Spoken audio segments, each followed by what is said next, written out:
Coming up on this week's show is the PS5 getting backwards compatibility. Dominik Diamond tells us about his new Games Master book. And we talk about cloning the Commodore 64 and more with 8-Bit Show and Tell.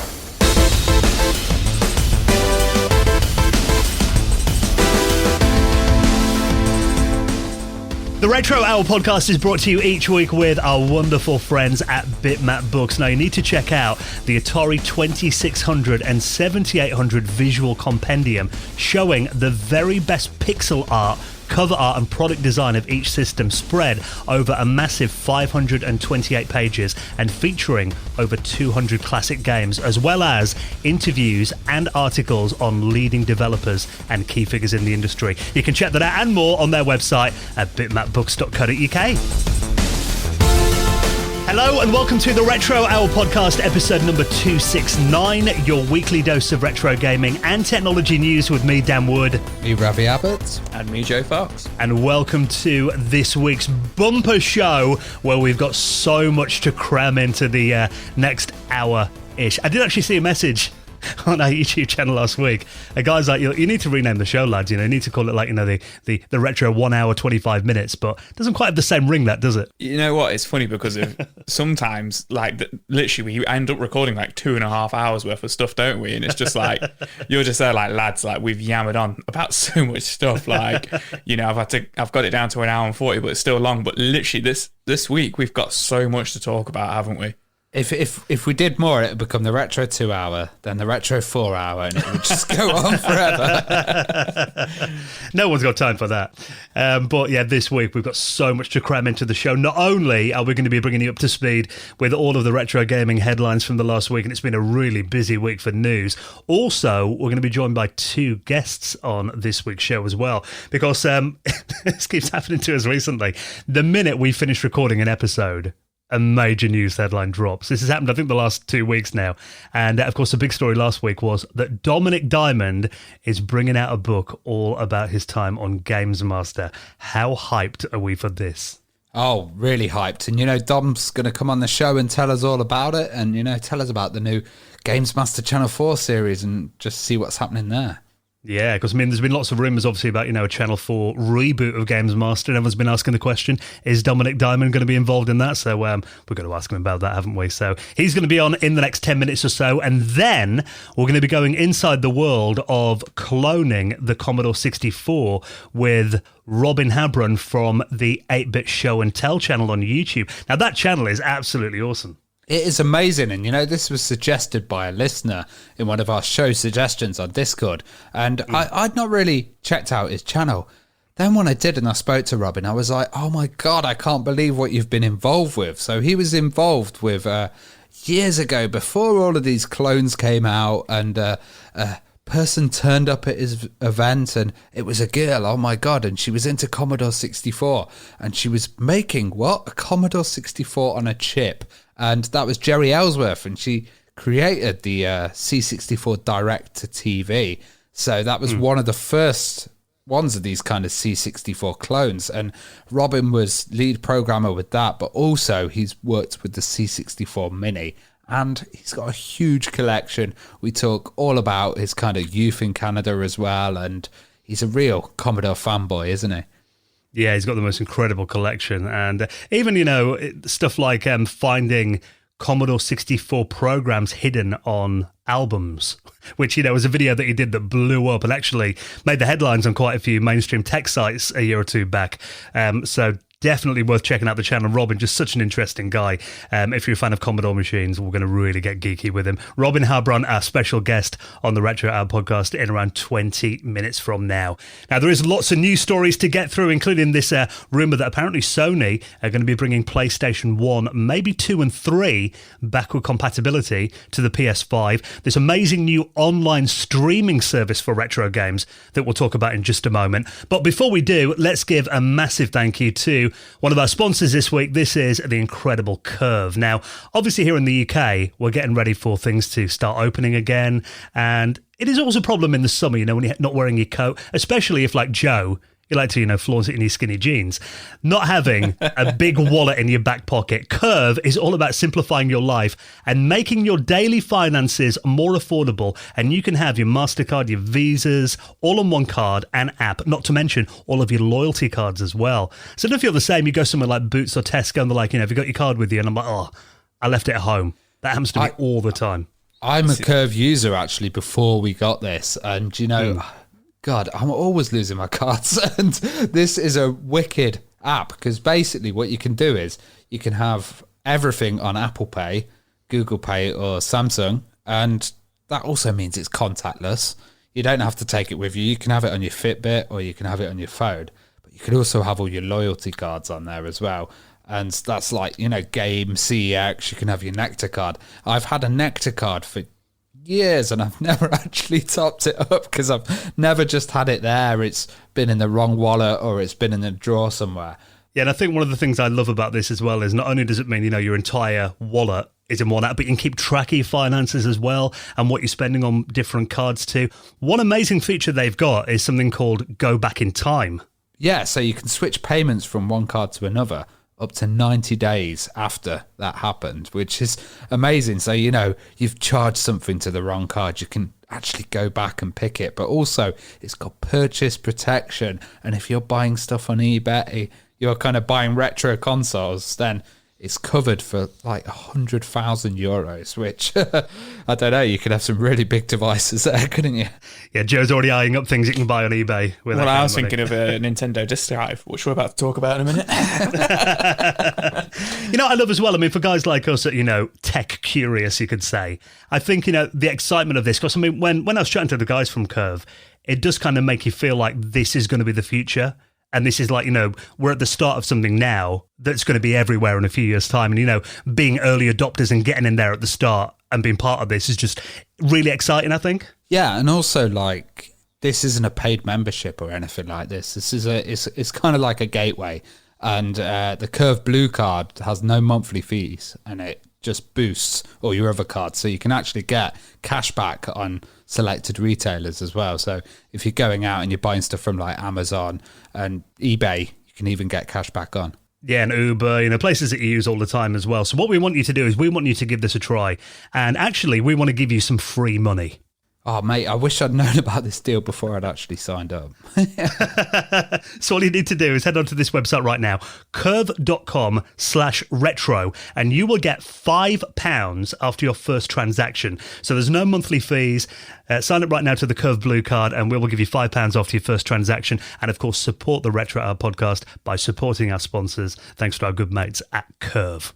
Right then, lots of news stories to get through this week. Now, this story has been everywhere. Someone has opened a brand new Nintendo 64 DD dev kit. Yeah, this was a lot more interesting than I thought it was going to be when I first saw this. I saw this a couple of days ago, and this actually comes from a YouTuber who I follow called Rerez or Arez. I think it's Rerez, you say it. But Shane Lewis is the guy behind it. And I thought this was just, would have been interesting anyway, that he's got his hands on a sealed Nintendo disk drive. I was like, oh, cool, yeah, he's got a sealed one. Like, that's awesome. But no, it's the development kit he's got his hands on. So from what I understand, a private collector, a fan of his, sent him this to do an unboxing of it.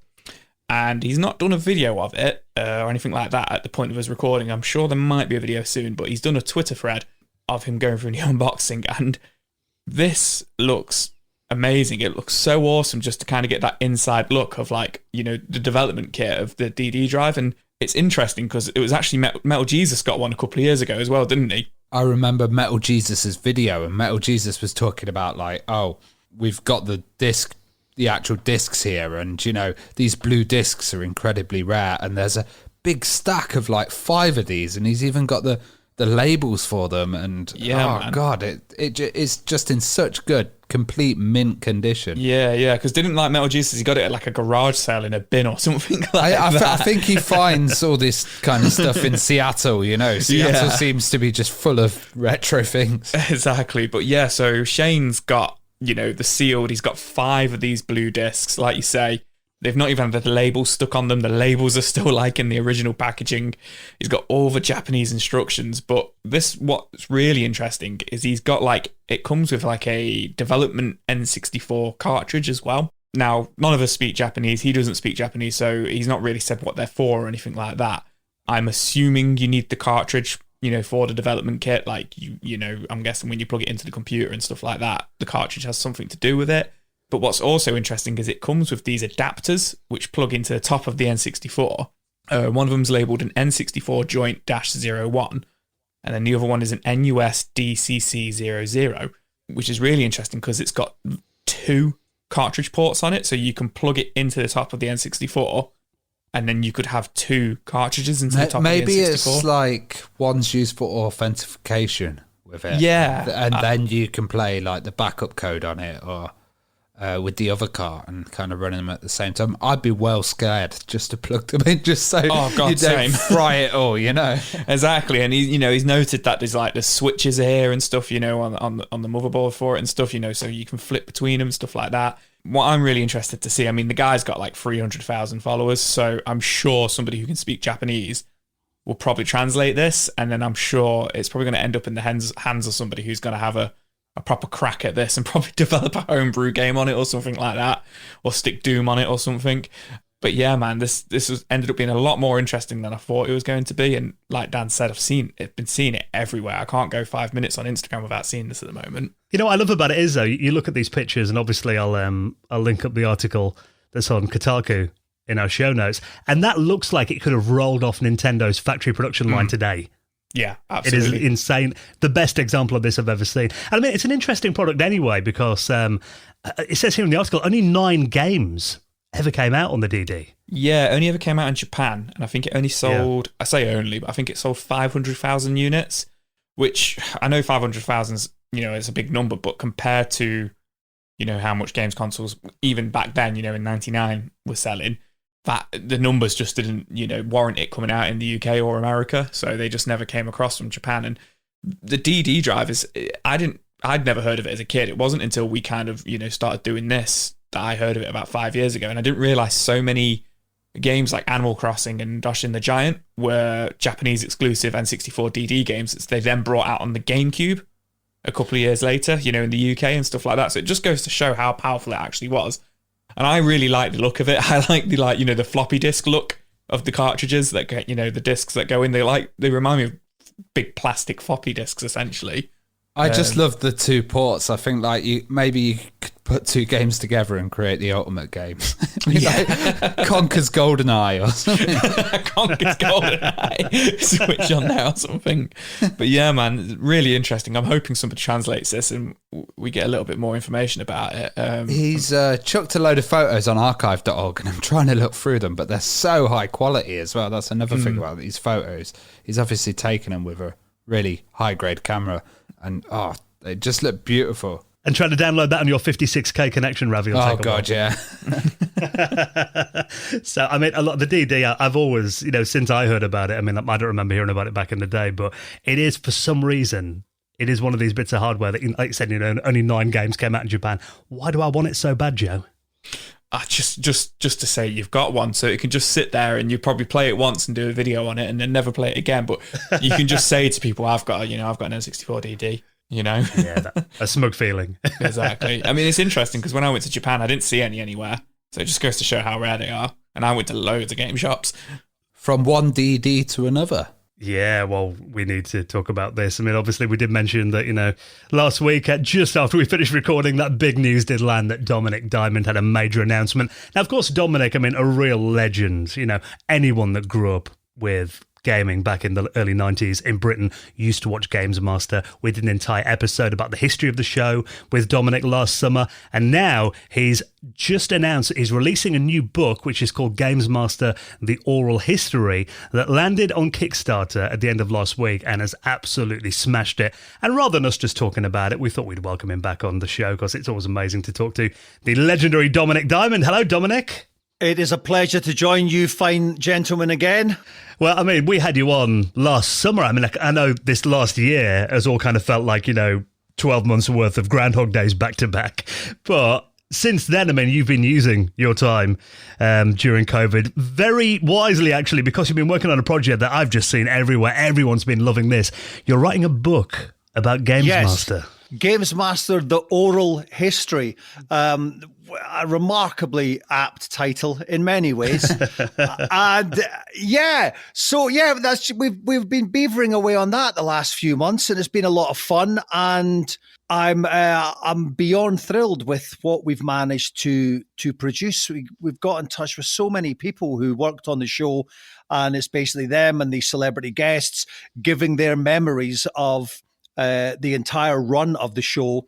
And then I come in there and basically steer the whole thing with my recollections and behind the scenes anecdotes, but also the story of a young man who was catapulted into immense fame way too early to be healthy at the age of 22, and how I kind of coped with, or rather didn't cope with, the rest of that decade of not just being, the head of the kind of hottest new TV show, but also being made to be the face of this juggernaut industry, and what that was like. So, laughter, tears, anecdotes. There will not be a dry hanky in the house. Well, I've seen there's a lot of quotes from celebrities here, and you've got like Robbie Williams doing the foreword as well.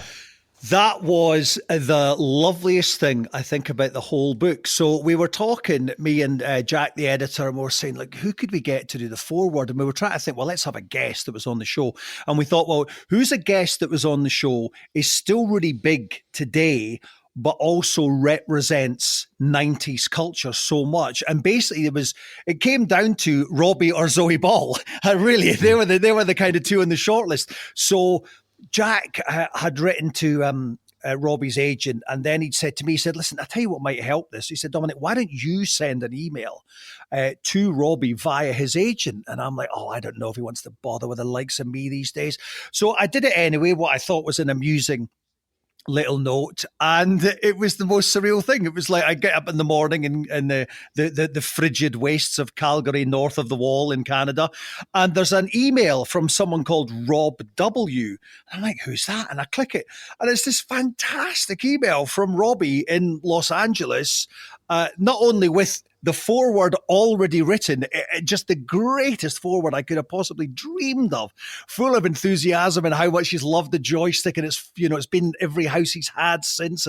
But also this great little thing about how are you doing? What was the 90s like? And I've left all that stuff behind me now. I'm wanting to start gardening. So then I replied, I'm like, Robbie, I love gardening these days. So there was about a week where I was swapping tips with Robbie and guiding him on things like horse manure.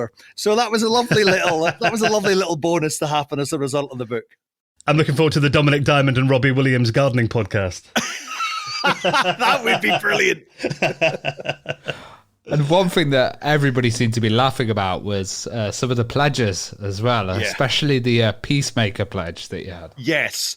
It's funny, that originally we had a little bit of a disagreement about the title rather than the actual thing. I wanted to call it The Happy Finish because I think it would be such a wonderful coda to the show. The plan is that if there is one person, I'm not really sure we'll get this one because it does cost £5,000, but it is the chance for like a true fan to genuinely decide the coda, the epilogue of the show, which is I will go down to Dave Perry's tattoo studio with the buyer. I will apologize to Dave. I will mend that bridge, and then to seal the deal, we, both of us, myself and the buyer, will get tattoos from Dave himself, and then we'll go to the pub. And actually, what I want to do as well, I can't remember if we put the writing in this. If you want to play a game on your phone, Dave and I will commentate on it in the pub, which will also replicate my audition for Games Master itself, basically, because I just was commentating on a little Game Boy Nintendo football game. So it's your chance to basically give the show the ending that we, in our nice, cozy, much nicer people, reflective middle-aged selves, it's the kind of one that I think we all want. I love the fact that Dave contributes to the book as well. And who else is in there? Because I imagine you needed quite a lot of help to kind of put together what happened in the 90s again. Yeah, we did. I was really pleased that Dave contributed, because obviously he's not been shy about discussing that incident over the years, let's face it. But this is a genuinely reflective, different take from him. And from me and from all of us, from all the major players. I mean, that part of the book's about 20 pages on its own.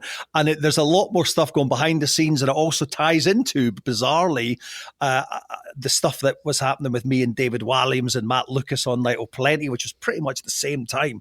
And so I don't think I handled that day terribly well myself. So it's and I say this in the book, and I'm not being up my own bum, but it is Shakespearean tragedy, with Dave as the Shakespearean tragic hero with the fatal flaw, with that one fatal flaw. And it's a cracking read. And the what was interesting was, as you'll know, having had me on your show, nothing has changed with me over the years. I'm still basically set up line, knob gag, set up line, knob gag, set up line, knob gag. And I basically went to write the book like that. And what was great about having an editor like Jack Templeton was he would throw this stuff back at me and say, no, we've done that. We've heard all this stuff.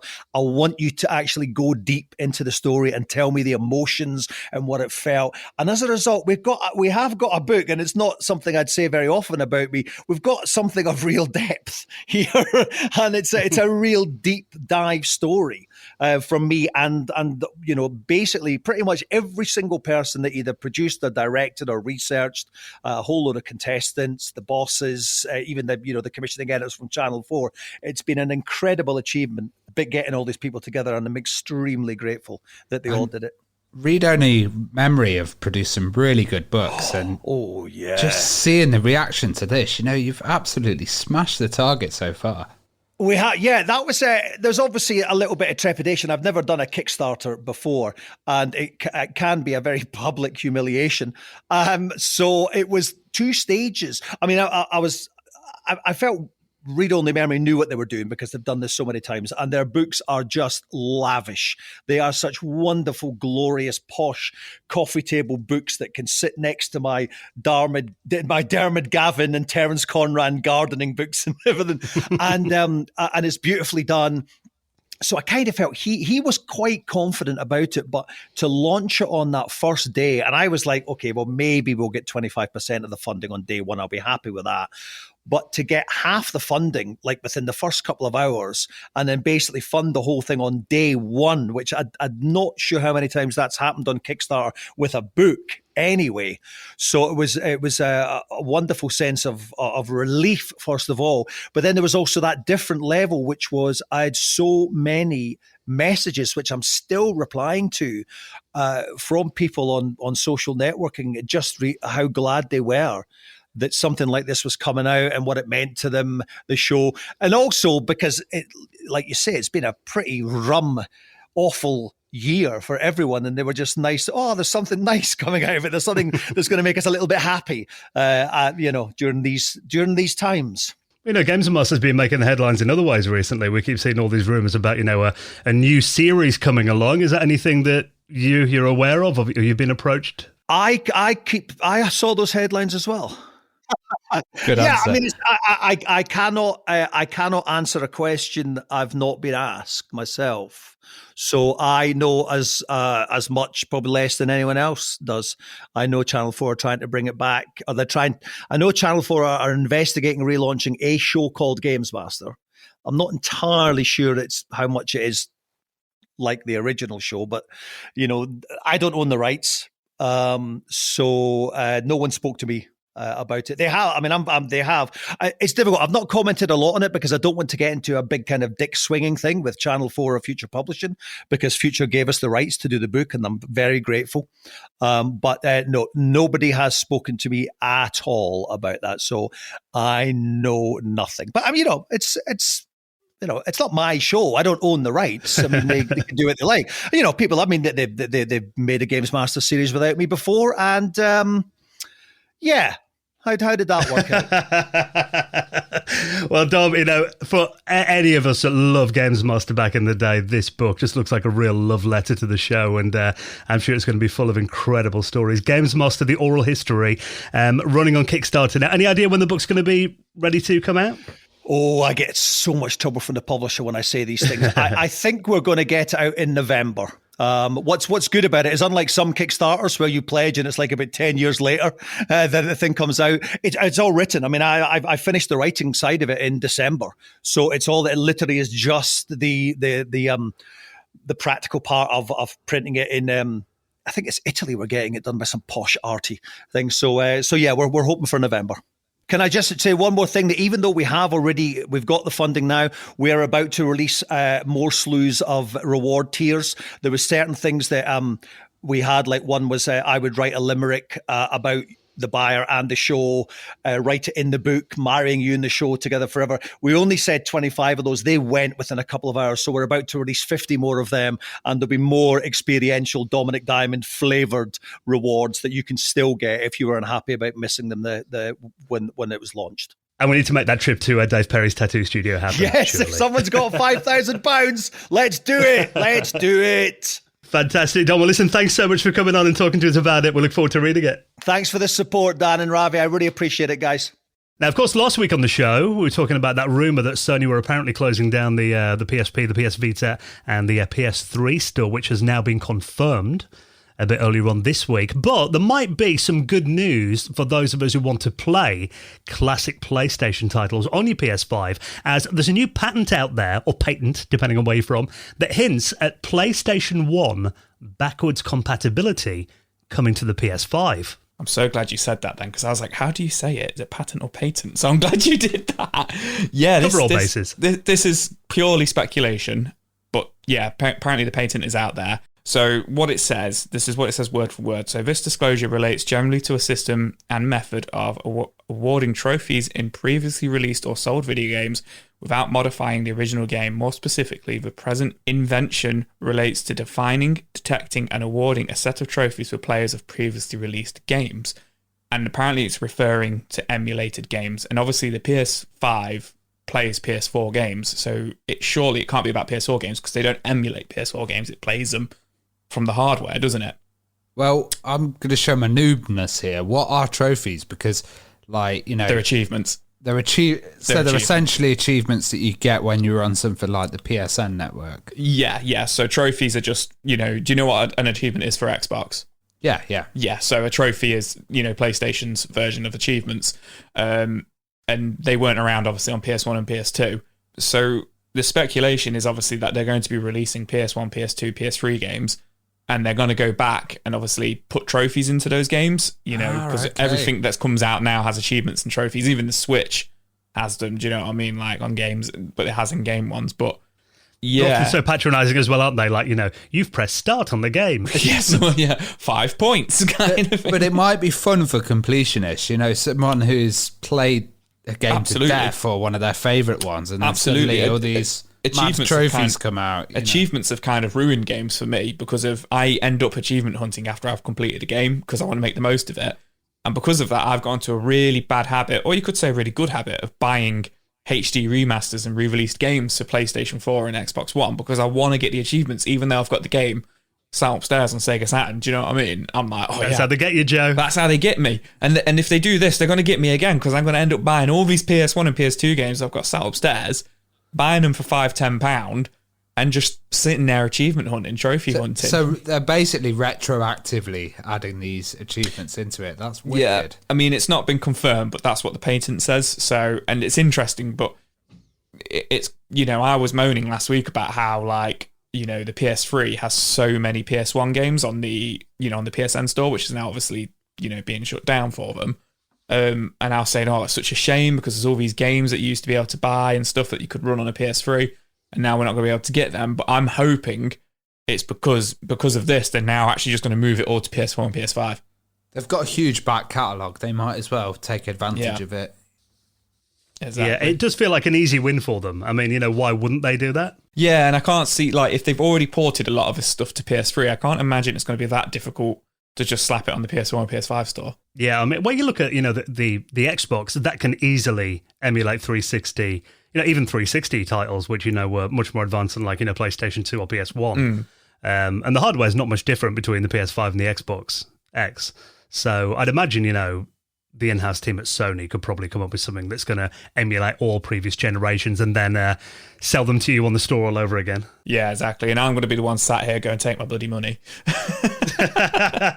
I'll buy Crash Bandicoot for the 50th time. Yeah, exactly. Just to get some achievements. So, yeah, I mean, I still can't get hold of a PlayStation 5. I keep seeing everyone's got them, but every time I go online anyway, I still can't get hold of one. Scalpers. I know. So many of my friends are posting that they've got them now, and I'm just like, well, I've got a baby.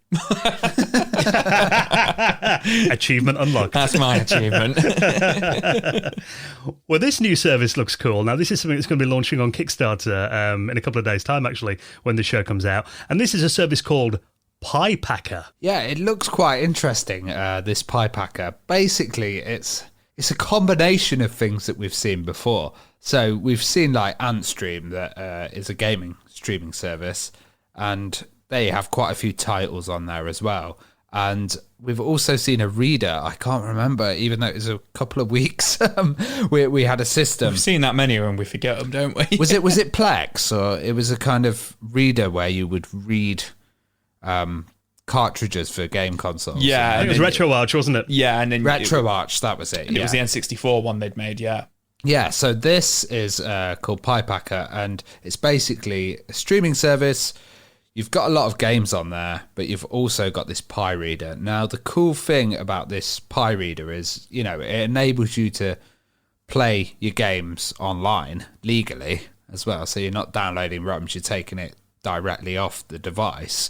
But also, it's got what we said about the RetroArch one. It's got different console modes. So I'd love to see which consoles are supported, because it's got like the base unit and then a little cartridge adapter, so maybe you can use it for the different systems. Yeah, so I don't feel like they've released enough information about this yet. Maybe they will when the Kickstarter starts, but at the point of recording this, 7 days, so it's going to be about 2 days after the show comes out. But essentially, just to kind of simplify it, you know, correct me if I'm wrong, Ravi, is it essentially, it's a console that you plug into your computer, so you play it, because from the pictures, they're playing it on like a monitor.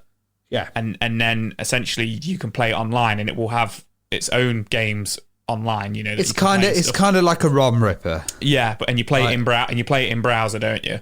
Yeah, but the difference with that is it's for multiple systems. So they're showing the NES, the Mega Drive, the SNES, SNES, Game Boy as well, I think. But what really gets me, where I'm a little bit skeptical, is it says in the trailer, if we've not got a game on, you know, online that you're after, no worries, just put the cartridge in and then you can play online.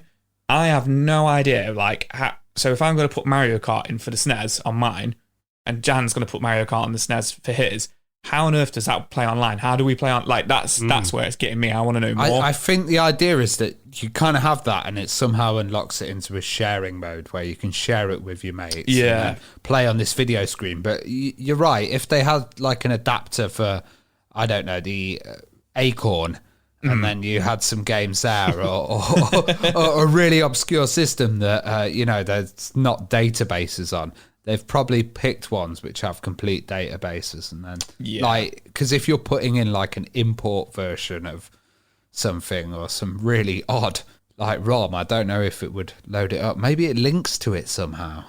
Yeah. I was looking at it, and I wondered because, I mean, if you scroll down a bit, there's a picture of a laptop with what looks like a mini console with a Super Nintendo cartridge in there.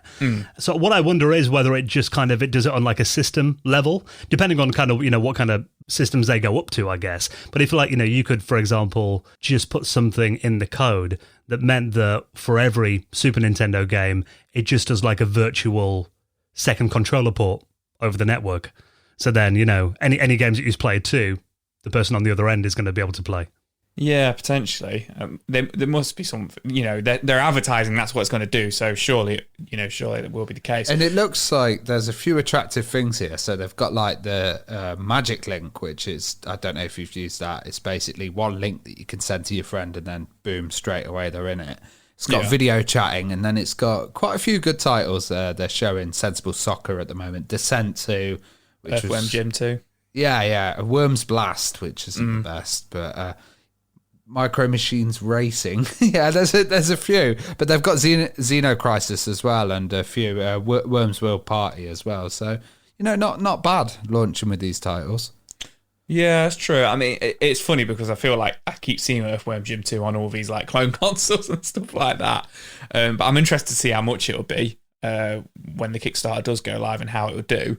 But I do want to know more information about it. But yeah, you know, in the trailer, they're making it look like it's completely seamless, like playing online with your friends, like retro games. You know, if they hit it off, then that's going to be really, really awesome. But until I see it, I'm skeptical. Yeah, it's the technology behind it. That's what we nerds want to know. Yeah, exactly. And I think it's cool though because I mean it's always been a case of, and I know a lot of old games get re-released on PSN or Xbox Live, but there are a lot of classic games where I always think, oh, it'd be great if I could play that online with like my brother, you know, who lives 200 miles away, that kind of thing. Obviously with this, he's going to need like the, you know, if we're playing it on cartridge, he'll need a copy of the game on cartridge as well.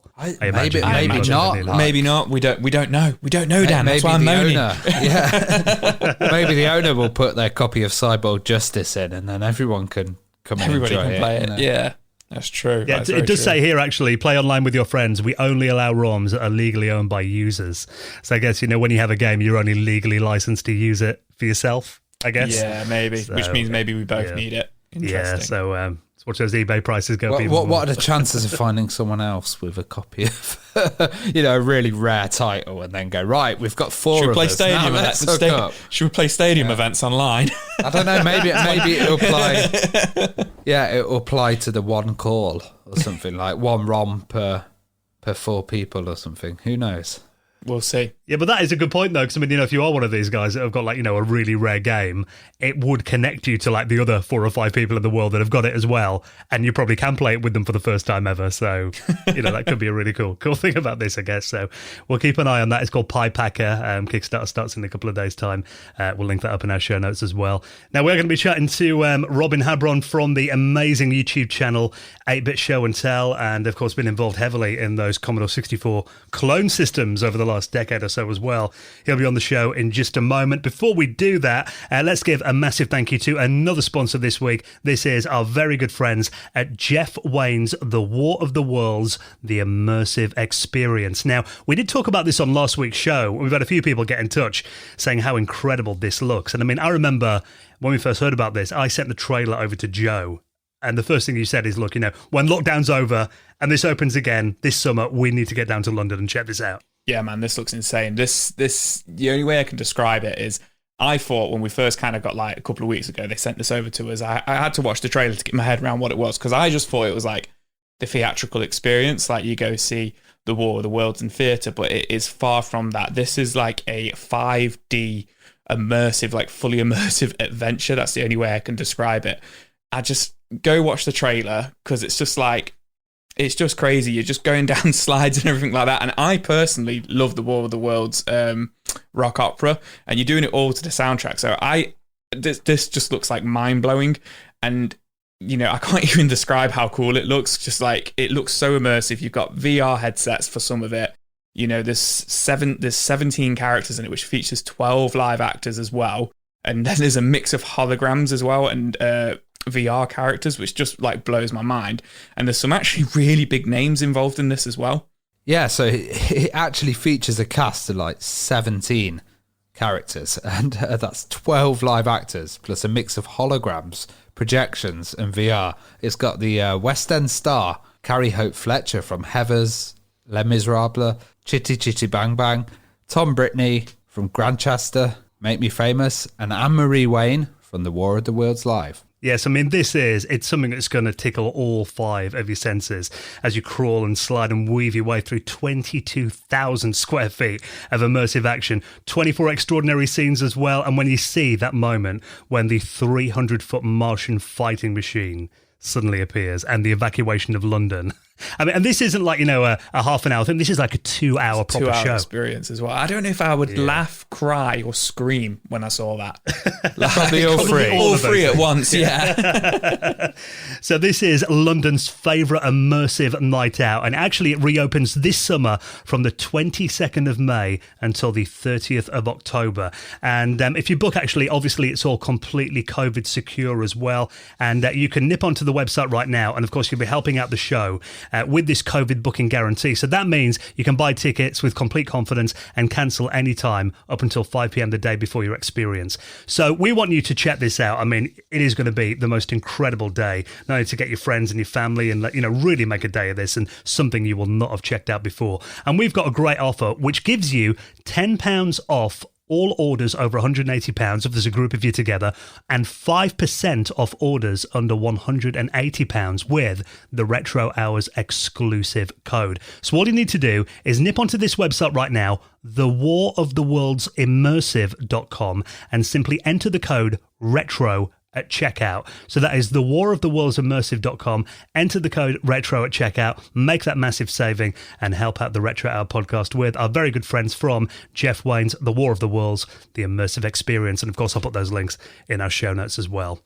Now, let's just take a quick moment to give a huge thank you to the lifeblood of this show, the people who keep it going week in, week out, allow us to bring you the Retro Hour every single Friday, bringing these amazing guests as well. And these are our incredible patrons. How much do we love our patrons, lads? Oh, totally love them. They keep the show going, and also they kind of keep the fun going. Like when we have these patron meetups, oh, it's so good. Like just sitting there and watching people talk about their collections and the stuff that they've got. But also it's a great source of news, so we can kind of share news stories and go, oh, have you heard about this? Have you heard about that? And it's just creates the whole community feeling and vibe behind the podcast.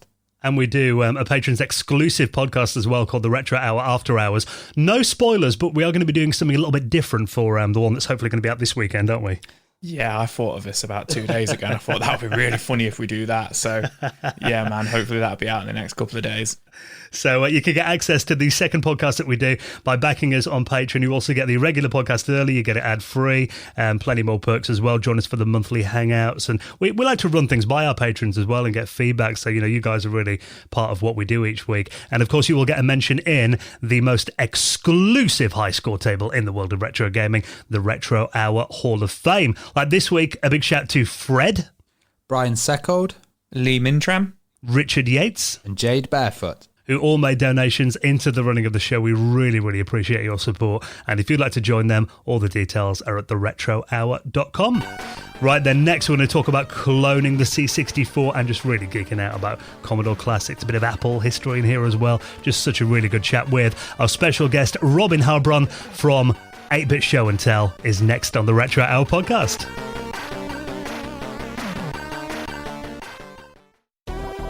You're listening to the Retro Hour podcast, and it's time to welcome on this week's very special guest. Now, I'm really excited about this week's interview, as we're going to be talking about a lot of my favourite machines, in particular the VIC-20, the Commodore 64 as well, all these machines that I grew up with and I absolutely loved back in the day, with our guest this week, Robin Habron from the 8-Bit Show and Tell. How are you, Robin? I'm good, thank you very much. Great to have you joining us. Now, before we get into kind of talking about your great YouTube channel that's been going a couple of years now, and, it's getting really popular at the moment, it's always kind of interesting just to find out, your geek credentials. Where did it kind of begin for you then? What was kind of your earliest memory of computers? Yeah, just seeing the arcades. I was born same year as Pong, 1972, and the arcades were just coming into being when I was 7, 8 years old, late 70s, and seeing the early arcade games, and then the Atari 2600 shows up, and the early PET computer, seeing at school. So just when I was 6, 7, 8 years old, that's when video games, computers were starting to show up everywhere. I was fascinated, originally just to play the games, but then as soon as I learned about programming, I just started getting, on the PET computer at school. I started learning to program as soon as I could. And eventually, I didn't actually get my own computer until the early 80s. But all that time, just wherever I saw a video game and then computers, I was just totally interested in it. Were having pets at school kind of a bit of a standard thing in Canada, and were there any other educational machines? The PET was the first one to show up. There would just be one per classroom gradually, and then later the Commodore 64s were in our classes. So the pet was, I think, just kind of a school by school thing. The first one we even saw was actually a classmate's whose dad brought it into the classroom, and there it sat at the back of the room that day. And that was amazing. And I thought, wow, imagine having a dad that has a pet that, would bring it to school. And then, the Commodore 64s became very common. So in my part, I'm in Thunder Bay, Ontario, Canada, and pretty much Ontario-wide, there were Commodore computers in most classrooms. So what was the first computer you got yourself? I actually got a Timex Sinclair 1000, which was the North American version of the ZX81. I only got it because it was cheap. My dad, I said, Dad, I got to buy a computer. I'd saved up enough money. We went to the bookstore and didn't buy a book, but looked at the book in the store. It was like, buy your first computer. And he flipped through it until he found the cheapest computer in there. It was $99.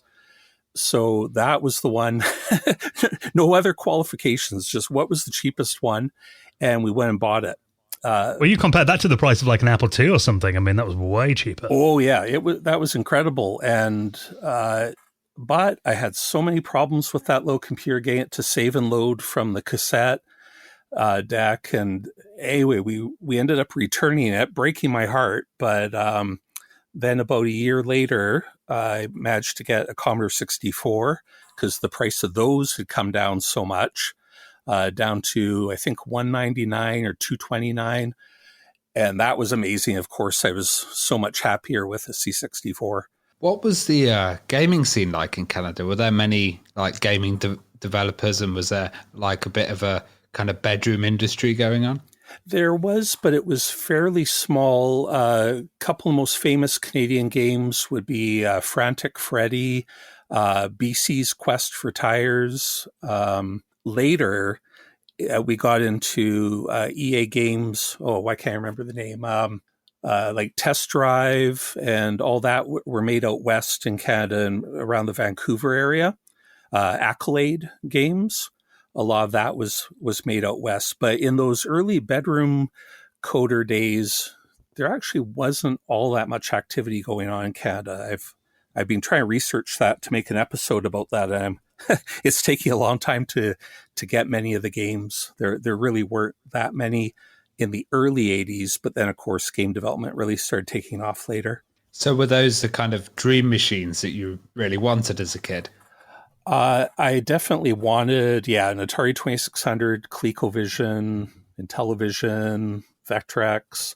And later in the 90s, I actually picked up all those myself. That's how I got into collecting, was because all that stuff that I wanted so much when I was a kid became available cheaply, inexpensively used in the 90s. But that all to say that when I finally did get a computer, I was totally happy with that.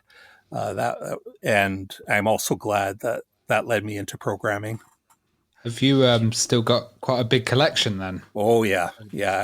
I'm down here in my basement surrounded by I've got dozens and dozens of systems, consoles, computers. I've got pretty much every machine Commodore ever made, a fair number of Atari, and then all the consoles up into, I don't have all the most recent ones, but I've probably got 3/4 or 80% of all the consoles that were for sale in North America.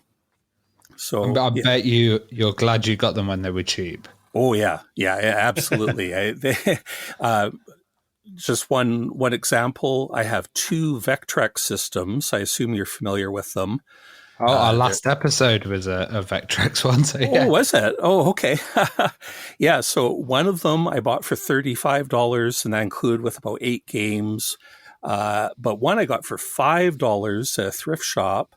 It had the power cord cut off, but I just put a new power cord on, and it's perfect. So I have 2 Vectrex for a total of $40. Well, you mentioned the Commodore 64, and I mean, from the people I knew as a kid, had Commodore 64s. I had the Plus 4, unfortunately, which wasn't of quite the same standard as the 64. But I had lots of friends that had the 64, and that was kind of, in our group, like the ultimate machine. It was like, the dream computer. Why was that such a special machine for you? Yeah, I think when I first went to go and buy the C64, I had actually intended to get a VIC-20, and we drove down to Duluth, Minnesota. I'm in Canada, but Minnesota is the border's only about 30 miles away.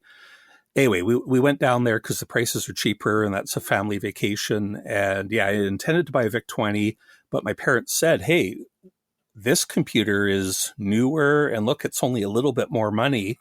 So I'm so glad that they suggested that. And I bought that because of how vastly better the 64 was than the VIC-20.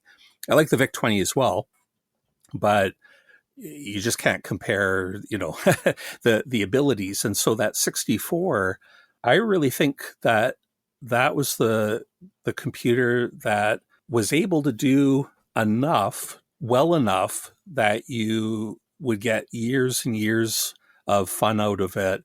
Previous computers like the VIC-20 or the ZX81, they were so limited that they just couldn't play all the different genres of games that were coming. But the C64 was just good enough with the sprites and the scrolling and the excellent sound chip that it could keep up with the NES. And even into the 16-bit era, the C64 could at least approximate all those future kind of games, the game genres that were coming, like the side-scrolling platformer that became ubiquitous through the 8 and 16-bit console era. The C64 was able to do that well enough that it kept up for a long time into the 90s. So I think that's part of the magic of the 64. It was ahead of its time and became so affordable quickly that it was just kind of the perfect platform to learn how to program on and to game on in that era. Were you ever into bulletin boards? Did you ever get onto the BBS scene? Oh, yeah. I bought a 300 baud modem used in probably 1985. And wow. Here in my city, we have a locally owned telco, actually that I worked for 15 years before I started getting into game development and so on. But back when I was a kid, you could get your own phone line. I think it was about $8 a month or something. And I could have my own dedicated phone line with unlimited, not long distance, but unlimited local use. And that was huge. So yeah, I was, I don't know, if I was, maybe 10, 12 years old, had my own phone line. I could BBS all I wanted. And there was a really great scene in North America and even in my city because of how accessible the phone system was. What memories have you got then of that era online? Just sending my first messages to strangers. You talk to the sysop and the sysop would come online and you're chatting real-time text with them. It just seemed amazing. And you would look at sysops like, are you some sort of god or something? This is your system and I'm calling into it. So that was amazing. And then downloading, and I made a little game and I uploaded it to BBS. And then maybe, I'm just guessing if that was 86, 87, uploading a game from that I coded and other people downloading it and getting a bit of feedback about it. Little did I know, that was the future when I became like an iPhone game developer. 30 years later, whatever the math is, that was the future, right? Here I am making a game and electronically distributing it to other people and getting feedback. And that was the future, but that was like 86 or whatever. And did you call it sysop or sysop? Was there like a battle between how to pronounce it? Yeah, I always said sysop. I thought sysop. The first time I heard somebody say sysop, I thought, what a crazy pronunciation. But it's interesting how we have all these different words that you never said out loud to other people, right? In our electronic scene, you would see it in print and you would say it to your group of friends at school. And then you would later find out, do you say 1541 or 1541? Do you say CIS 64738 or 647? Yeah, all those different combinations of numbers and names within these geek subcultures like the Commodore 64. That comes up on YouTube. I'm Canadian. I have my own accent and I have my own dialect, and people all around the world are watching my videos. And I do get these people trying to correct me. Do I say composite or composite video and so on? It just goes on, aluminum. And I actually lived in Australia in 1987. So I picked up a bit of that PAL and Australian culture. That's how I found out more about the UK scene as well, because they would import Zap magazine, Zap 64. Anyway, I'm going all over the place here, but but yeah, how we pronounce those words is its own fascinating part of the culture. Yeah, my school used to say Sega instead of Sega, until Sonic the Hedgehog came around. Yeah, which I think they still do in Australia. They still call it Sega. Yeah, I've heard that. Have you always been into like what we consider retro today, or did you have like a break period and then rediscover some machines, or think, right, that period's just like a golden age that I really want to get into? Yeah, I've kind of always been into it. Like I was saying, in the 90s, I started seeing Atari 2600s go up for sale or even being given away. So I would. Nobody else wanted it in my city, but I would just grab it. Yes. And so I've never really gotten away from it. I think there's probably not a year has gone by where I haven't programmed my Commodore 64 for some project, or fired up one of my old consoles. I'd say I've just always been into it. I've always been learning, collecting books and magazines. And when I get asked, when I do these deep dives on my YouTube videos, people ask, where did you learn this? Or how do you know this? And it's just that I've always been buying books and magazines, old ones, and reading them and then experimenting. So I guess I've just always been interested in learning. Well, you mentioned a bit about your collection earlier. What's it like then? What have you got any favorite machines in your collection, and any holy grails that you want to add to it? I would love a C64 GS, the game system that you had there in the UK for a short time. That's probably my Commodore holy grail. I briefly had a Commodore 65 here, amazingly, that I bought for about $100, but it didn't work. And then I turned around and sold it for about $2,000 in the 2000s. And now I don't know what they're going for now. I saw one go for 20,000. Yeah. So that's kind of unattainable. But of course, there's this remake of it coming along.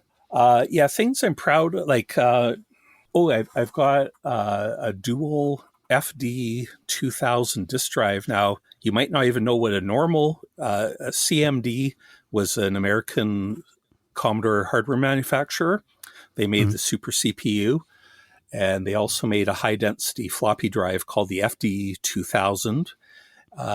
They made 3 prototype dual drives, and I managed to get one of those. So that's a very rare thing. Is that for the pet?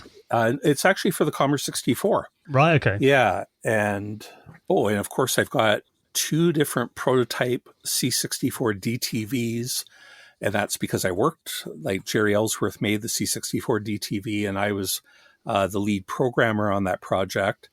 And so I had to, I've got the prototypes left over from when I was doing the software on that.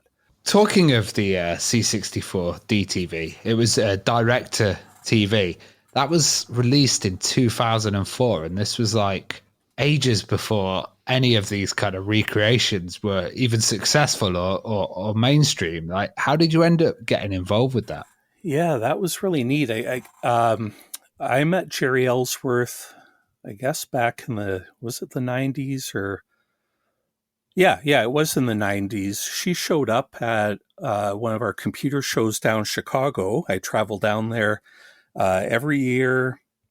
Well, until last year was the first year in 20, whatever it is. I think I made 24 years in a row. I made it to Chicago for a Commodore meetup. Anyway, Jerry showed up there once, and she had this. It was kind of incredible. We thought it was like a joke almost, because you know how our hobby, especially in the 90s, was 100% male. It was just dudes, really nerdy dudes.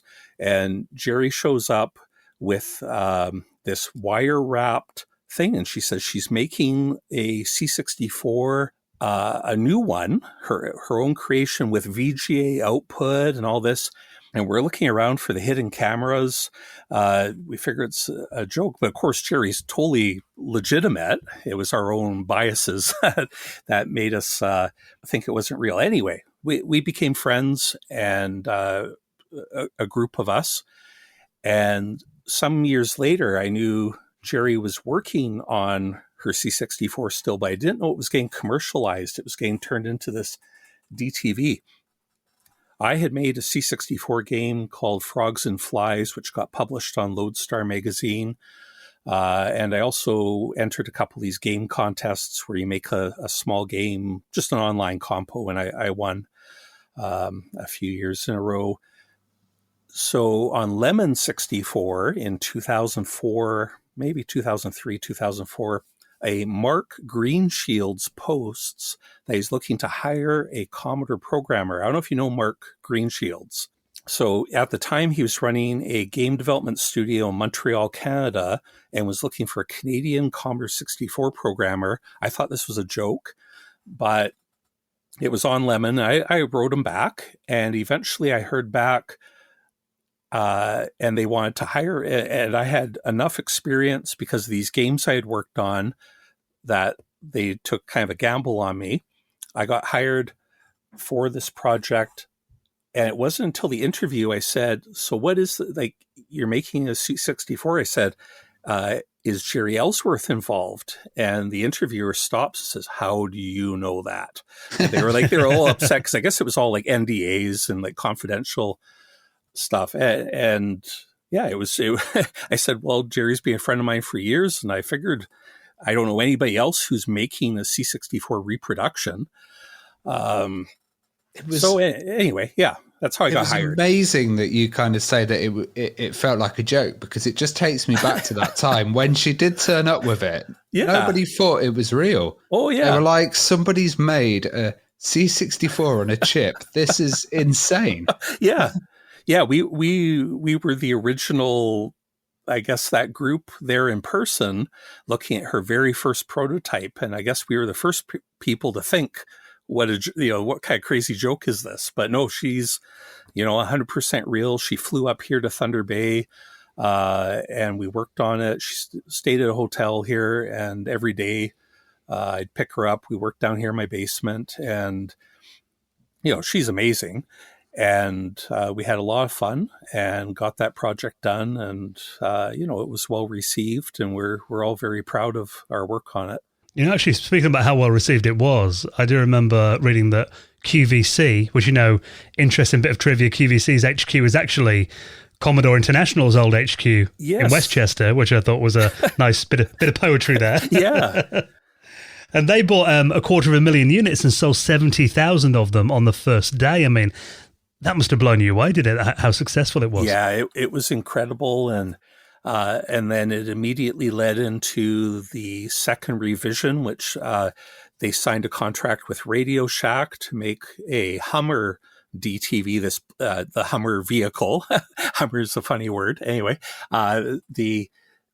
about truck racing, and it was going to use the same DTV chip.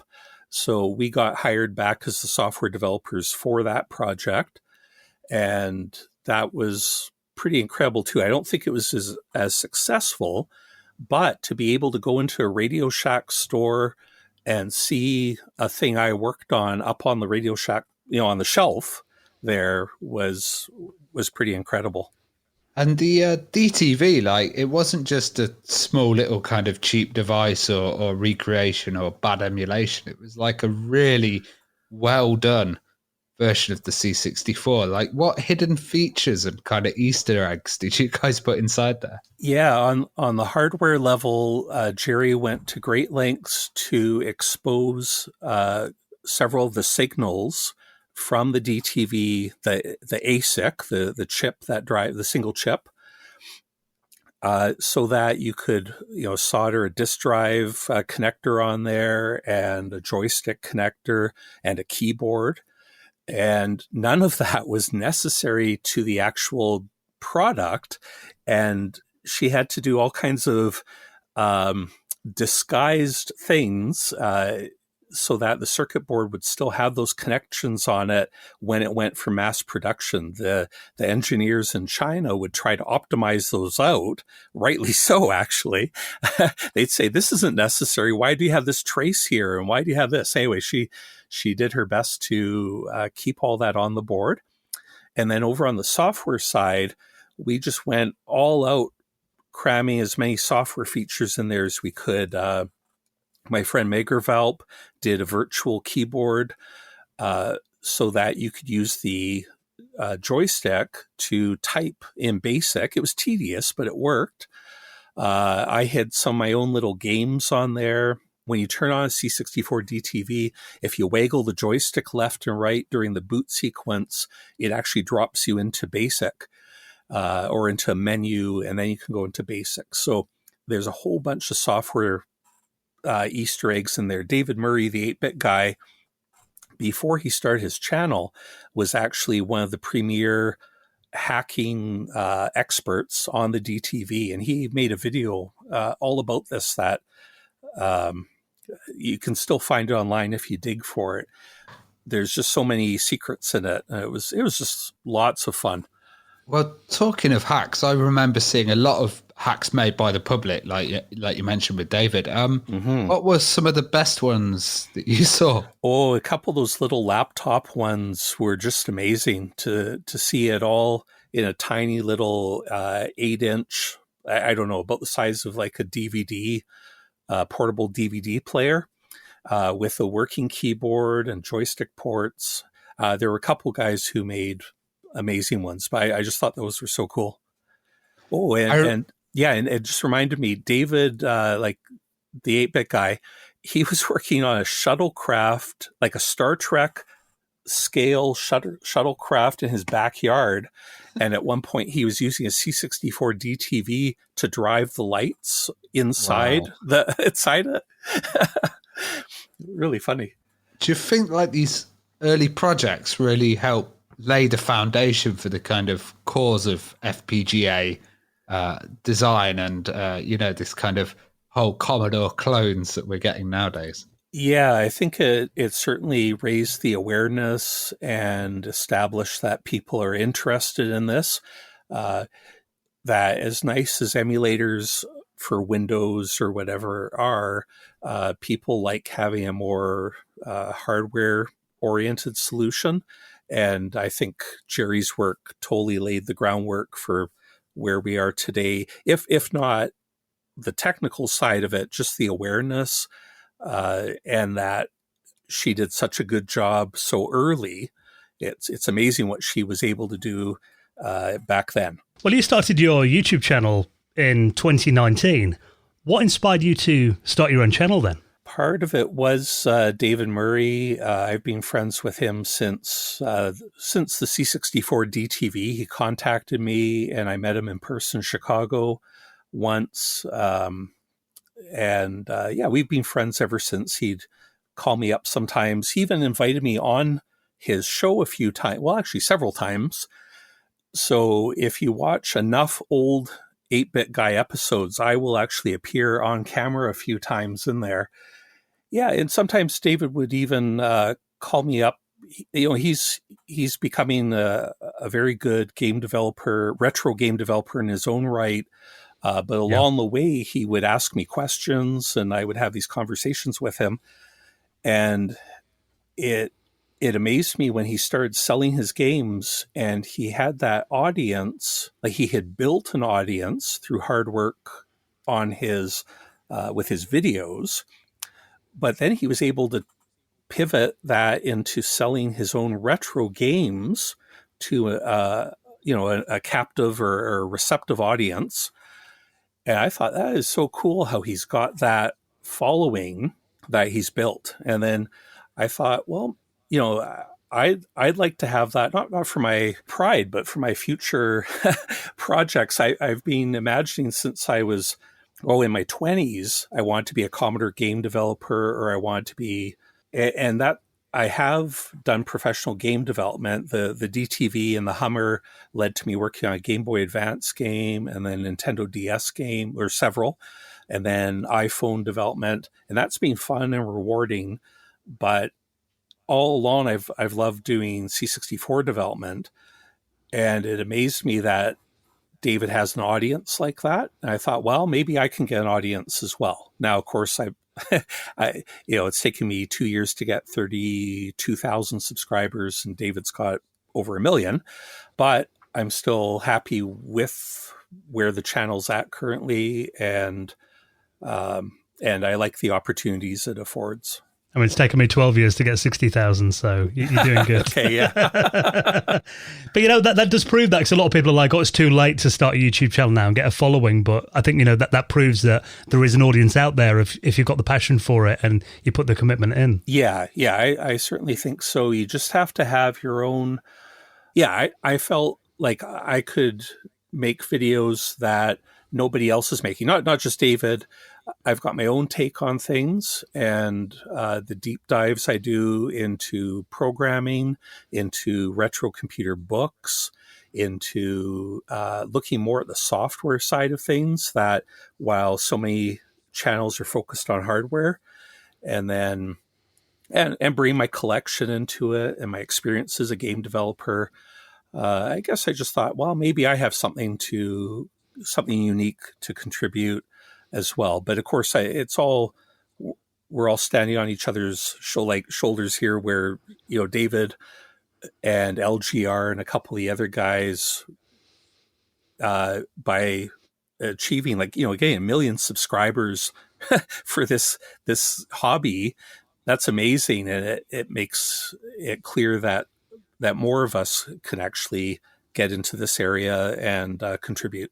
Well, you cover some really interesting things on your channel. I was watching a video that you did from the Vintage Computer Festival, and that looked like a really interesting show. I mean, What are the shows like that you've attended then over the years in your local areas and in the US? Yeah, I love that. The main shows I go to, pre-pandemic, World of Commodore in Toronto, Ontario.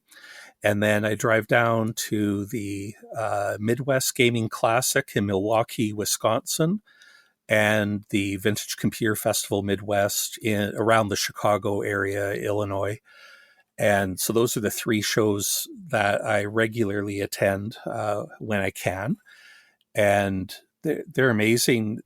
Now, I started going to these in the 90s when maybe 40 or 50 people would show up, which is fine. It's just that we thought that was normal, just have these small crowds. But over the years, like the Vintage Computer Festival has grown, where you get many, many hundreds, if not 1,000 out to it.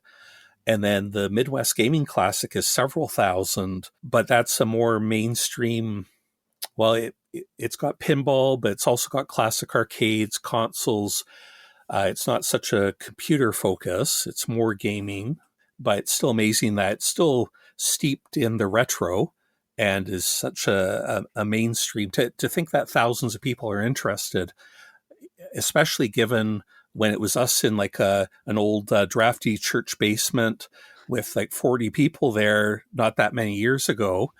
It's amazing the change that's happened. Well, on your channel, you've started covering the Apple Lisa. And, that system, we hardly see any of it in the UK. Do you think it needs more coverage online? Oh, yeah, it's very rare, even here. And I normally wouldn't even get into 32-bit stuff like that. And Apple's okay, but, I'd rather talk about Commodore. But I just had the opportunity to have that machine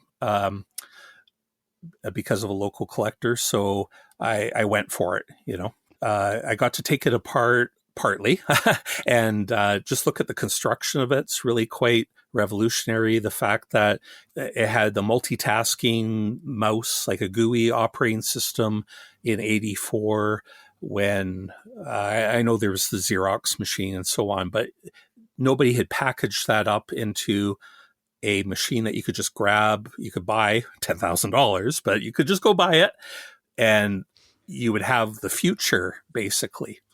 It's a very beautiful machine as well, isn't it? The way it's designed. Yeah, no, it was really, that machine was the future. Basically, it does almost everything our modern computers do, and it was doing it in 1984, not perfectly, but it was such an image of what the future of computing would be. I always think as well, when you find machines that are a little bit kind of obscure from, big companies like Apple, it is always interesting to see those products that didn't quite make it to mass appeal. Like I've watched videos on YouTube about like the Apple III that, you hardly ever hear anything about, but I find that kind of stuff interesting. I don't know whether you're the same.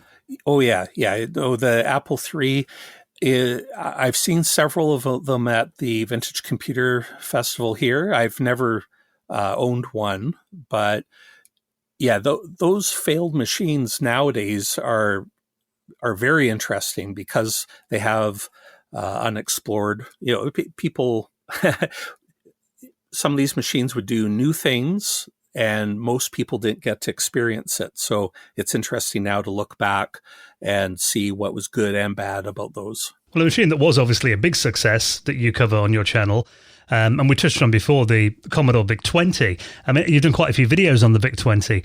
What's kind of the appeal of that machine for you then? And is there much of a scene around the VIC-20 today? Yeah, the VIC-20 has a devoted following. I like how simple it is. It's those great big friendly letters. It only has 22 characters across the screen instead of a more normal 32 or 40. And programming it is fun. It's got an appeal. Only having 3.5K of space, if you try and make a little game for it, it has that nice limiting. It's a nice mix of limits and abilities. And a friend of mine, Jeff Daniels, he's down in Chicago. He makes amazing little basic games for it. He runs a website called Denial, which is focused on the VIC-20. Yeah, he's a real inspiration because he makes these incredible little games that if you play one of them, you'll just think, this is amazing that he crammed this in. It's just basic and it runs on an unexpanded VIC, but it's fun. And I always think as well, it's similar to the Plus 4 as well, the fact that it didn't have hardware sprites or it didn't have like a dedicated sound chip. I almost think in many ways, getting a playable game on something like the Plus 4 or the VIC-20 is a bit more of an achievement than doing it on a 64, for example. Yeah. The Plus 4 is so strange that how it's slightly better than the 64 in a couple areas and a whole lot worse in others. So the Plus 4 doesn't have quite the same charm to me because it feels too much like a Spectrum.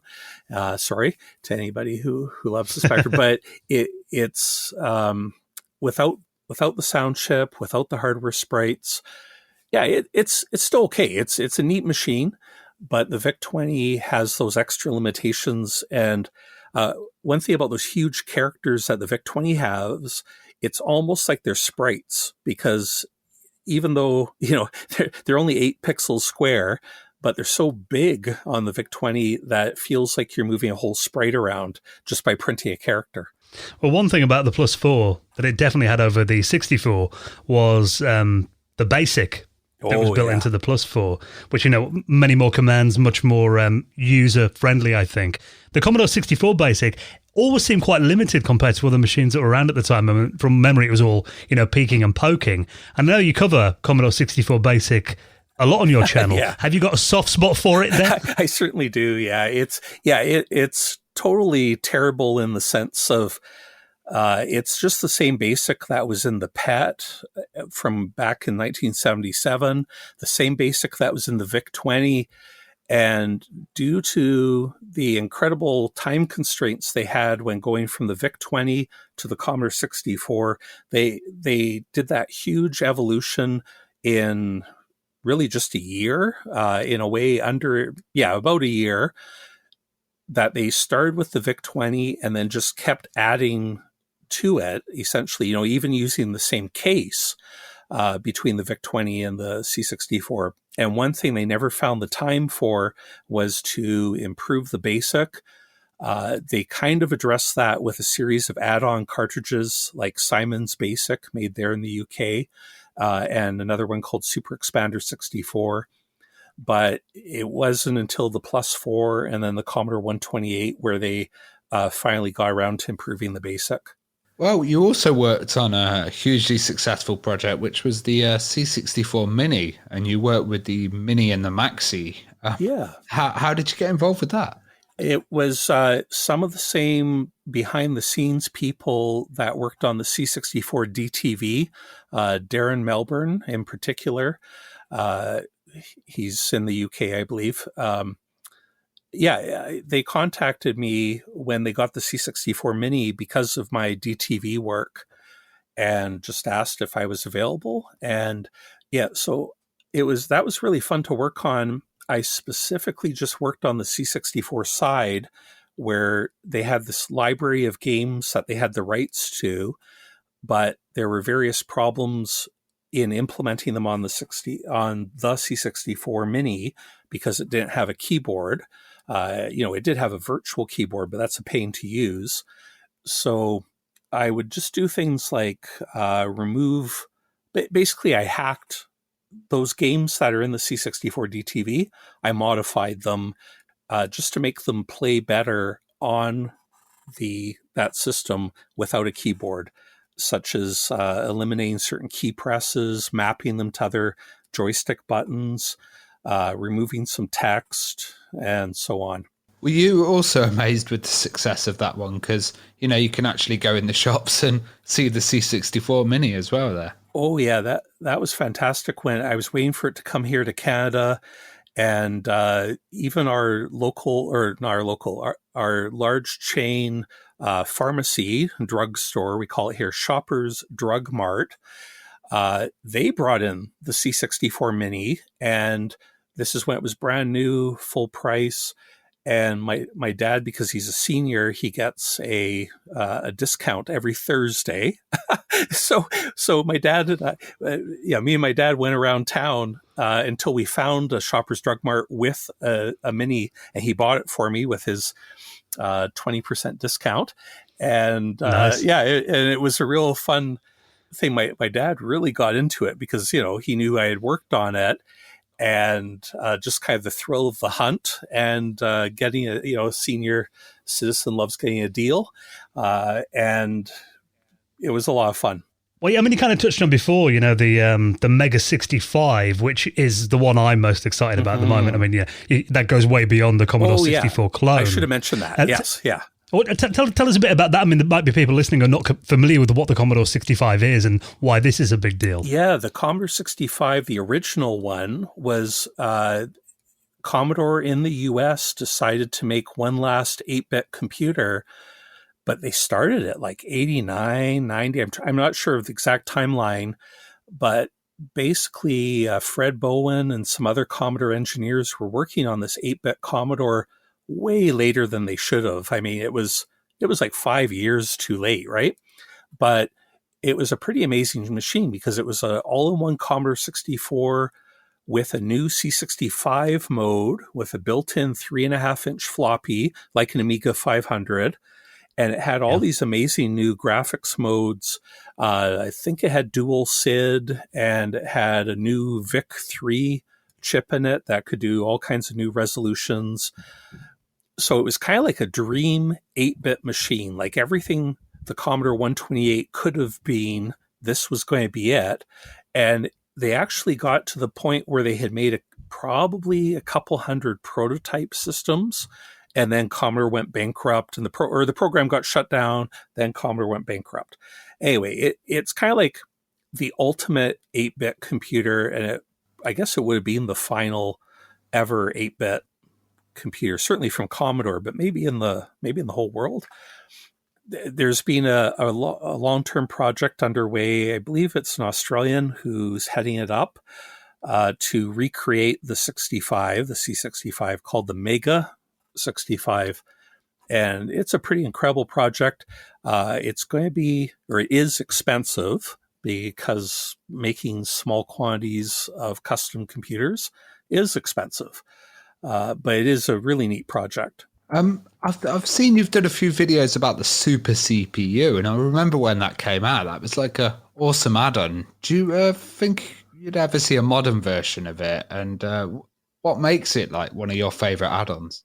Oh yeah, it's incredible. When the C65, I heard the C65 was happening, and then just through the magazines that were still going in the early 90s, and then it disappeared. And I was pretty disappointed. But then CMD, this American company, hardware manufacturer, announced they're doing this Commodore upgrade, CPU upgrade, which would put a 16-bit 65816 CPU as a plug-in cartridge for the Commodore 64. So I got on the waiting list and I paid my deposit, and I got one of the very first ones when it arrived in 1996.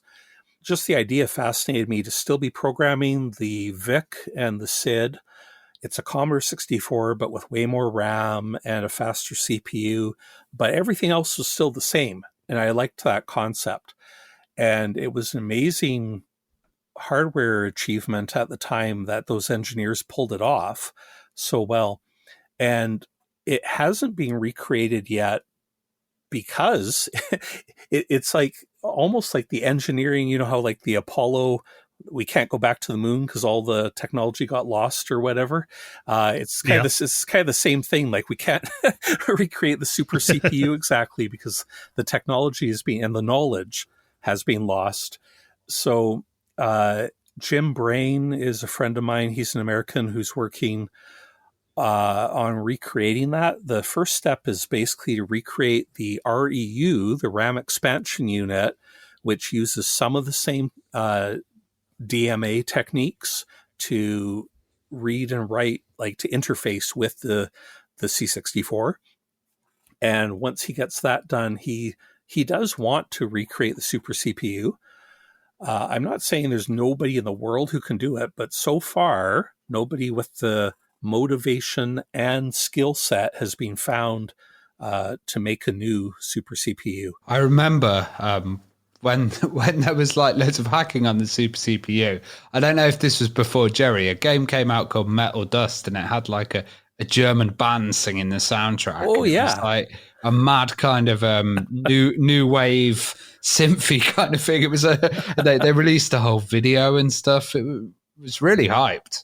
Yes, yeah, Metal Dust. Yeah, I demonstrated that in one of my videos towards the end. And I think it's Erdball. I can't say it. It's German. Erdball. Yeah, Erdball. Yeah, they did the soundtrack for it.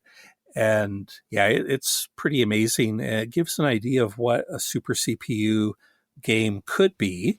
I was actually working on my own super CPU dedicated game. I had created the basic engine for it, which would be a Myst-like game showing very high-res, colorful iFly pictures on the Commodore 64 with a working mouse pointer and digital audio that was being mixed real-time. I had the basic technology of it done, but then I stalled out for, motivation in real life or whatever. I still have, you guys probably have projects that you abandoned and keep thinking, I want to get back to that. And then the years thousands. So many. Yeah, the years drawers full.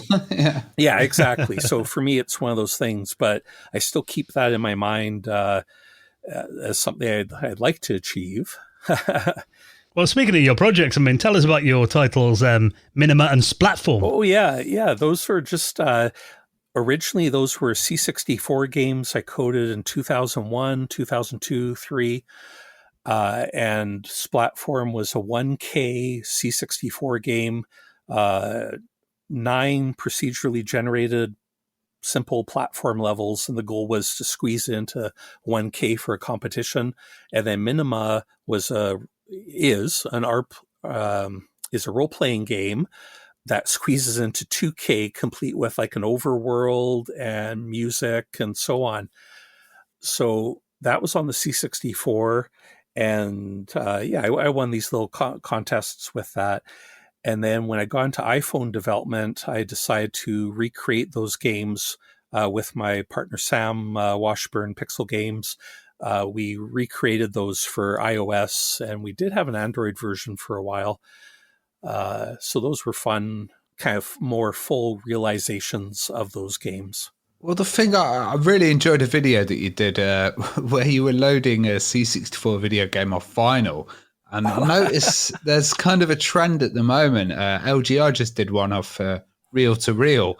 Do you think there's going to be more unusual forms of kind of loading games? You know, maybe one day someone will do a biscuit or something like that. Yeah, it's definitely a trend. Actually, I'm talking to a guy right now who's about to release a vinyl album, like his album of music that will also have code on it. And he's been talking to me for a bit of advice. I'll probably show that on my channel. I think he's going to send me a copy of it. And yeah, it's pretty interesting. I got into that because of, I made it, my most popular video has about 750,000 views now. And it's about a hidden, an American Christian rock band from 1984 hid a Commodore 64 program on the Runout Groove. And nobody had ever really documented it. And I was just doing research. I'm into, weird, obscure Easter eggs and this sort of thing. I found a bit of information about it, but nobody had documented. So I bought a copy of that record off of Discogs for nothing, like for, a couple bucks or whatever. And managed to pull the code off. It's a quote, there's a quote from Jesus and a quote from Einstein, and it was kind of tying in with the theme of that album. So I know it's all kind of weird, but anyway, I didn't know what my viewers would make of it when I released that. I thought, oh, people are going to hate this. This is so weird. And it took off, and it just totally went viral. I was getting interviewed by a couple magazines and stuff because it was just so big. So you never know. Yeah, that's when I discovered your channel, when I saw that. And again, it's like, I think it's just those videos that are out there that, no one else has done before. And I know that's getting harder and harder to do as, time goes on. But when you do discover things like that, I mean, people are so into it. Yeah, absolutely. These really neat little mysteries. And the best part of that story was that the singer of that band has passed away, but his son, who's probably about my age, his 40s, always heard his dad talk about that. Like it was like, this hilarious, fun secret that they had done. So the son knew about it, but had never seen it. So he left a comment on my video about how great this was to finally, his deceased father, to finally get to see this thing he had talked about, the family legend, for years. And that was just like, to me, the greatest part of, and so, yeah, I've had conversations with him since, and the guitarist in that band is still alive, and he's become a friend of mine. I've talked to him. So it's just really neat, the people that you can meet making these videos. Well, I mean, obviously back then, the world was very different in terms of we had different machines in different parts of the world. Like, you mentioned you had the PET at school. We had the Acorn BBC Micros. I mean, have you got any plans of kind of maybe branching out into stuff like that from other countries and exploring them? And yeah, definitely. Like even for me, having the Apple computers on my channel is branching out a little. But yeah, definitely I have a couple MSX machines now that I'm learning about. I have a BBC, I think it's the Master. Is that the correct term? Yeah. And try to think. Oh, and I have a Auric now that I haven't shown on the channel yet. I'm excited about the Auric because it's like a Spectrum, but with a 6502. So yeah, I definitely like to get into those other machines. Have you ever seen the Agat, which is a Russian clone of the Apple II and C64? Oh, a Russian clone of the 64? Did you Yeah, say? yeah. No. What? That would be an interesting one to do. It's Yeah. mainly an Apple II, but yeah, it does Is it both then? A 64 and an Yeah, Apple yeah. II? Wow. Really? Okay. Yeah. No, I've heard of Russian Apple II and, of course, Spectrum clones, but Yeah. I've never heard of any that are like a C64. That could be an interesting I one. will have to look that up. Well, Robin, honestly, this has been such an interesting hour chat. We could do like another 2 or 3 hours yeah. easy with you. But Yeah, sorry, I went. it's been a pleasure. What's kind of coming up on your channel then? Obviously, I'll put a link to it in the show notes. Yeah, I'm surrounded by projects here. What's going to be next? I'm going to do one about cassette use in North America because there's been a growing trend for people to think that only the UK really embraced cassette. But actually, cassette was huge here as well. But then we transitioned to disc around 84, 85. So anyway, I'm going to explore cassette use from the PET into the early C64 days here in Canada and the US. Because some pets had like cassette drives built into them, didn't Oh, they? yeah. And the VIC-20 was totally cassette. And then this is the part people really don't know about is when the C64 came out, many people bought it and kept using their cassette drive from the VIC or PET. And there was commercial software for the 64 here in North America on cassette. So anyway, that's what this video is going to be about, just to kind of awaken people to this bit of history that's been lost.